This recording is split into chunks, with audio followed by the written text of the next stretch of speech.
हमारे देश को सिर्फ 3A ही चला रहे हैं और 3A से अगर आप पंगे लोगे तो आप खत्म हो। आंखें खोल दी आपने मेरी तो आज। हमारा देश सामने से अलग दिखाया जा रहा है, पीछे से कुछ और है। जहाँ पॉलिटिशियंस और जहाँ बिजनेसमैन एक साथ हमारे देश में मिल जाते हैं ना, वहाँ पे आम जनता के लिए रूल्स अलग होते हैं, बड़े लोगों के लिए रूल। अब एक शादी भी बहुत खतरनाक और उसमें 2 करोड़ की घड़ी भी गिफ्ट की गई। 2 करोड़ की घड़ी नॉर्मल गेस्ट को मिली है। ए ग्रेडर्स को, दुनिया का जो सबसे बड़ा एसेट मैनेजमेंट कंपनी है ब्लैक रॉक, उसके मालिक आ रहे हैं। जेपी मॉर्गन, उसके मालिक आ रहे हैं। मेन हर बंदा वहां पर अवेलेबल है। ये दुनिया की तरफ मैसेज क्या जा रहा है, because I am the king. तो एक व्यक्ति है, उनका कुछ भी ऐड करो तो 7 हो जाता है। सुशांत सिंह राजपूत की जब मृत्यु हुई, काफी बड़े बड़े लोगों ने ट्वीट किया। इन व्यक्ति ने एक भी ट्वीट नहीं किया, लेकिन इस शादी के लिए अलग से इतना बड़ा ट्वीट लिखा गया। ट्वीट छोड़ो, गाना गाया गया, कविता लिखी गई है। अपन इतनी मेहनत करते हैं, सारा प्रॉफिट गवर्नमेंट ले जाती है।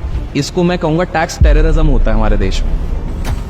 आपको क्या लग रहा है सबसे ज्यादा मीडिया और सोशल मीडिया को ओन कौन कर रहा है? जिनके बेटे की शादी हुई वो बहुत बड़े बड़े मीडिया हाउसेस को ओन करते हैं। इन लोगों ने ऐप्स ऐसे बनाए कि हम चिपके रहे। इन लोगों ने चीजें ऐसे बनाई हम एडिक्ट हो जाएं, हमको पता भी नहीं हम लोग एडिक्ट हो गए हैं। आज सबसे ज्यादा लोग 2 चीजों से एडिक्ट है। पहला, जो हम सबसे बड़े उद्योगपति की बात कर रहे हैं, उनके राइट हैंड को उन्होंने 1600 करोड़ का घर गिफ्ट किया था। लोग ये सोच रहे हैं खर्चा करते रहे, भाई खर्चा उनके नेटवर्क का 1% भी खर्चा नहीं हुआ। जिस बंदे को आप ऑथेंटिक भी समझते हो ना, वो पैसे के सामने झुकता है। इसका लाइव प्रूफ देता है। देश के ऊपर बहुत कर्जा है। गांधी जी का फोटो नोट से हटा दो, मेरे पिताजी का फोटो लगा दो, सारा कर्जा मैं माफ कर दूं। तो इसको थोड़ा सा मैं एक कहानी के तौर पे बताता हूँ, जो रियल कहानी है, ठीक है। और तो शुरुआत करते हैं हम करीब करीब 90s में, अर्ली 90s में। जिनकी शादी के बारे में बात कर रहे हैं, उनके पिताजी के पिताजी की बात करते हैं हम, ठीक है। तो उस समय पे क्या हुआ था, 80s, लेट 80s और 90s, लेट 80s आप समझ लीजिए। उस समय पे एक बहुत बड़ी रेड चली थी इनके ऑफिसेस पे, और बहुत खतरनाक वाली रेड थी। और किसी तरह से ऐसा माना जा रहा था कि कुछ भी करके अब ये इतने बड़े उद्योगपति बन गए कि इनको अब रोकना पड़ेगा, क्योंकि अगर इनको नहीं रोका गया तो ये पूरी दुनिया को कंट्रोल करेंगे, देश को तो पूरी तरीके से कंट्रोल करेंगे। और कभी भी राजनीति में कोशिश ये रहती है कि सारा पावर हमारे हाथ में रहे, कोई नहीं कर सके। और इतिहास गवाह है। आप देखिए 91-92 में हर्षद मेहता के हाथ में गवर्नमेंट का काफी कंट्रोल आ रहा था, क्योंकि वो बहुत मेजॉरिटी स्टेक उठा रहे थे ऐसी ऐसी कंपनीज में जो कि अर्थव्यवस्था पे कंट्रीब्यूशन करने वाले थे। सीमेंट की कंपनीज हो गई, रियल एस्टेट की कंपनीज हो गई, एट द एंड वो डेवलपमेंट में हेल्प करने वाली थी। तो उनको रोका गया किसी तरीके से। सेम 2000 में भी हुआ, सेम 2008 में भी हुआ। तो इनको कैसे रोका नहीं जा सकता। तो उस समय पे जब रेड हुआ ना, तो वो रेड की जैसे ही 4-5 दिन वो रेड चली, उसके बाद अचानक से ये खबरों से गायब होने लग गए।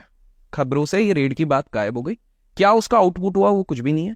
और जब भी किसी से पूछा गया, किसी अधिकारी से, तो ये कहा गया कि भाई कुछ भी नहीं निकला, ठीक है। अब इंटरेस्टिंगली उसके 6 साल बाद जो मेन अधिकारी था, जो मेन इनकम टैक्स ऑफिसर था, वो परमानेंट पेरोल पे इस कंपनी में काम कर रहे हैं 6 साल बाद। परमानेंट पेरोल पे इनके कंप्लायंस टीम पे काम कर रहे हैं। ये जो सबसे बड़े उद्योगपति है, इनके कंप्लायंस टीम पे काम कर रहे हैं। चलो ठीक है, कोइंसिडेंस होगा, नौकरी अभी रिटायरमेंट हो गया तो उसके बाद इनने सोचा होगा। अब इंटरेस्टिंगली यहाँ पर क्या होता है कि इनकी जो वाइफ होती है, 3 साल बाद अचानक से इन उद्योगपति की जो भी पार्टीज होती हैं उधर वो दिखती हैं। ये भी कोइंसिडेंस हो सकता है, हमको क्या पता। फिर उसके बाद क्या हो जाता है कि पति गुजर जाते हैं, उनकी वाइफ कभी कभी दिखती है, कभी कभी नहीं दिखती है। जो इनके 2 बच्चे होते हैं वो भी इसी कंपनी में काम कर रहे हैं। मतलब जिस इनकम टैक्स ऑफिसर ने रेड डाला, जो सबसे ज्यादा हाथ पैर धो के पीछे पड़ा हुआ था, उसकी पूरी फैमिली अचानक से बेस्ट फ्रेंड्स हो गई हैं इस उद्योगपति के साथ। एंड फास्ट फॉरवर्ड, जिस शादी की आप बात कर रहे हैं, उस शादी की कुछ तस्वीरों में गलती से कुछ लोगों ने सेल्फी ले ली थी। आज इंटरनेट पे आप जाके सर्च करेंगे तो शायद आपको मिल जाए।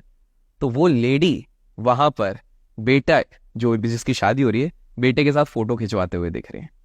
पॉइंट मैं ये बताना चाहता हूं कि हमारे देश में राजनीति और बिजनेसमैन हमेशा हैंड इन ग्लव चलते हैं, और इसी के साथ सरकार भी हैंड इन ग्लव चलता है। ऑब्वियसली सरकार का बड़ा हाथ रहता है, और कहीं ना कहीं ये बिजनेसमैन ही रहते हैं जो सारे रूल्स डिक्टेट कर रहे हैं। तो जो 2 करोड़ रुपए की आप बात कर रहे हैं कि क्या इस पे टैक्स जाएगा, कौन देगा, क्या देगा, ये सारे रूल्स रिग्ड हैं फॉर द बिजनेसमैन जिसकी आप बात कर रहे हैं। आपको एक नॉर्मल सा किस्सा बताता हूँ। आज से ऑलमोस्ट 2 डिकेड पहले, 2 डिकेड के जस्ट बाद, जब इनके पिताजी गुजर गए थे, जिनके आप बात करें, जिनने इतनी बड़ी शादी अपने बेटे के लिए रखी थी, जब इनके पिताजी गुजर गए थे तो उन्होंने एक फोन लगाया। फोन जाता है मुंबई से दिल्ली के पास, और केवल एक चीज कही जाती है कि भाई इस समय देश की अर्थव्यवस्था को देखते हुए मुझे लगता है कि देश के ऊपर बहुत कर्जा है। सिंपल सा काम करो, गांधी जी का फोटो नोट से हटा दो, मेरे पिताजी का फोटो लगा दो, सारा कर्जा मैं माफ कर दूंगा। ऐसा बोला गया? मतलब आप देख सकते हो the share power of this person जिसकी हम बात करें। लोग गेस करेंगे कमेंट्स में हम किसकी बात कर रहे हैं, नाम नहीं ले रहे। अब मैं आपको इस पे और एक इंटरेस्टिंग किस्सा, बिकॉज आपने शादी का बात छेड़ ही दिया है, तो मैं इंटरेस्टिंग चीज बताता हूं कि ये सारा गेम ना पूरा पीआर का होता है।